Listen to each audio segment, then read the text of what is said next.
హల్లెలూయా. దేవుని పరిశుద్ధమైన నామానికి మహిమ కలుగును గాక. ఈ రోజున దేవుడు మనల్ని ప్రేమించి మనకు అనుగ్రహిస్తున్న రక్షణ వాక్యము అపోస్తుల కార్యాలు 3వ అధ్యాయము 14వ వాక్యము. మీరు పరిశుద్ధుడును నీతిమంతుడైన వానిని నిరాకరించి నరహంతకుడైన మనుష్యుణ్ణి అప్పగించమని అడిగితిరి. ఆమేన్.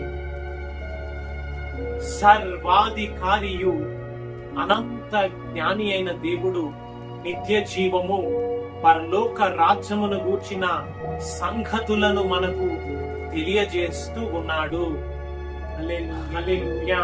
మీరు పరిశుద్ధుడును నీతిమంతుడైన వారిని నిరాకరించి, ఇక్కడ దేవాది దేవుడు మన ప్రభువైన యేసుక్రీస్తు వారి గురించి మాట్లాడుతూ మరి యొక్క సర్వ మానవాళి నిమిత్తము పరలోక మహిమంతయు విడిచిపెట్టి దీనుడిగా దరిద్రుడిగా దిగి వచ్చిన దేవుడు, నీ కొరకు ప్రాణాన్ని ధారపోసిన దేవాది దేవుణ్ణి మనము నిరాకరించి నరహంతకుడు అయిన అపవాదిని ఆశ్రయిస్తూ నిత్య నరకాగ్నికి పాత్రులముగా అవుతున్నాము అని ఆత్మ స్వరూపి అయిన దేవునిగా మనందరితో మాట్లాడుతూ ఉన్నాడు.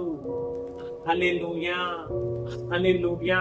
ఈ రోజున ఈ యొక్క సత్యమును, దేవాది దేవుని సత్య సువార్తను వింటున్న నీవు మరి నీ కొరకు పరిశుద్ధుడుగా పవిత్రుడిగా దిగి వచ్చి తన యొక్క ప్రాణాన్ని ధారపోసి నిత్య నరకాగ్ని నుంచి నిత్య జీవములోనికి నిన్ను నడిపించిన ప్రభువైన యేసుని నీవును విశ్వసించి నరకము నుంచి తప్పించబడి తన నిత్య జీవములోనికి నీవు నడిపించబడుదువుగాక. ఆమేన్. హల్లెలూయా.